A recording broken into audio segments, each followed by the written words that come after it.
And in the middle of all this, Texas is busy trying to sort out a government. Not only has the San Antonio River collapsed, so has the Texian government. Oh, no. And I'm reminded of that old quip, "For God so loved the world, he did not send a committee."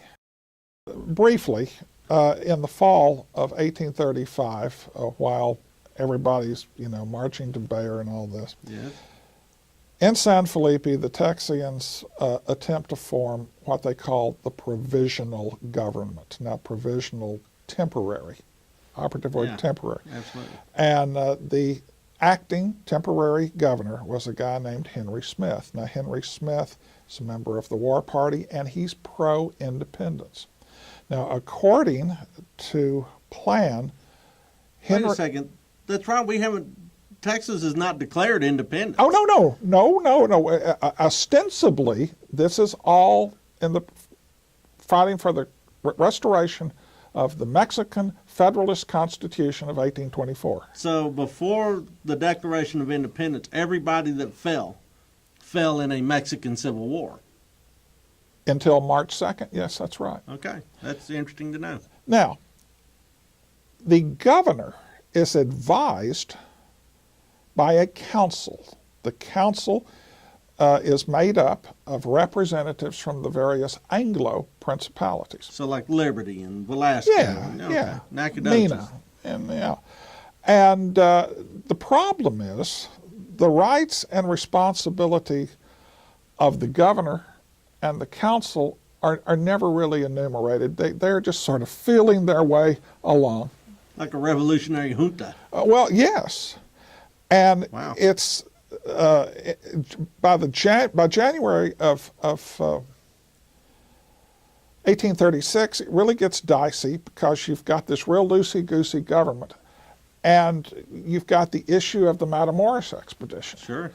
And some people support the Matamoros expedition, and others say this is a colossally bad idea. So all this is going on in the background while Travis is trying to sort out what's going on at the Alamo and well, that's right. And finally, it becomes so rancorous, and Henry Smith is a spiteful, vituperative man, and he dresses down. He's vituperative? He is vituperative. Vituperative. He dresses down the council and says, "You know what? I don't need your help. Huh. I'm going to run the show all by myself from now on because you guys do nothing but whine and bellyache, and I'm sick of you." Wow. So governor, party of one. Yes. Wow. Now, the council gets together and says, "Well, Smith, we've decided to impeach you." Meanwhile, there's this steamroller called Santa Ana heading north. Yes. Wow. So Smith fires the council. The council fires him right back. Good night. Nobody knows who's really in charge. The fact of the matter is, no one is. Nobody's listening to Henry Smith, the impeached, discredited Henry Smith. Sounds like a PTA meeting. Well, it is, but nobody is all that concerned. And why? Because they know that another convention has been called to meet in Washington on March 1st to discuss the issue of independence. So that's Washington-on-the-Brazos. That's Washington, and they're going to form a new government anyway. So Smith is about to be kind of surplus. Yeah, he's Okay. beside the point. Now, at the exact time the Texian government is falling apart, Santana is steamrolling through Texas.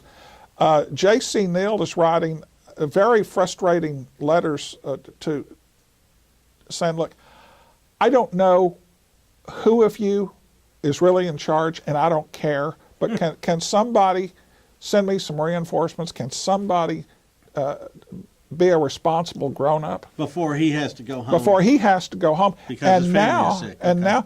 And of course, on March 1st, thankfully, delegates meet in Washington, and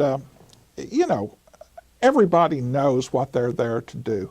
They meet on March 1st. On March 2nd, they declare independence. That's pretty fast. Well, and it begs the question, and like we said a while ago, when the war started, it's all about preserving the Federalist Constitution of And opposing a dictator. Yeah, and opposing a dictator. So on March 2nd, just a few months later, they declare total independence. So what has happened? Well, I'll tell you what's happened. Where is Stephen F. Austin? Stephen F. Austin's head back to the States. That's right, as an agent. As an agent. And what does an agent do? He tries to encourage volunteerism, but he's trying to get loans to support the war effort. And who's going to invest in a Mexican Civil War? That's right. He goes to banks in New Orleans. And, here's my business plan. And they say, now wait a minute, Mr. Austin, you mean even if you win, you're still going to be part of Mexico? And he said, absolutely. This is for the Constitution of 1824. Loan denied, stamp. And they said, well, no, we're not interested. Now, if this were about independence, now that begs another question. Why would Southern banks be willing to fund independence? Because it's going to open up all that territory to the Southern agricultural machine. Yes, because at this point in American history, there is already conflict between the industrial North and the agricultural South. Absolutely. And the only way you're going to loan money on this deal is if you know your investment's going to have some sort of payout in the future. And you can't invest in Mexico at this point. And these Southern bankers know that if Texas comes into the Union, they know what sort of state it will be, because what is the cash crop in Texas? It's not chickpeas. It is not. It is, in fact, cotton, and cotton does not pick itself. Okay, so they're going to expand cotton culture and with it slavery.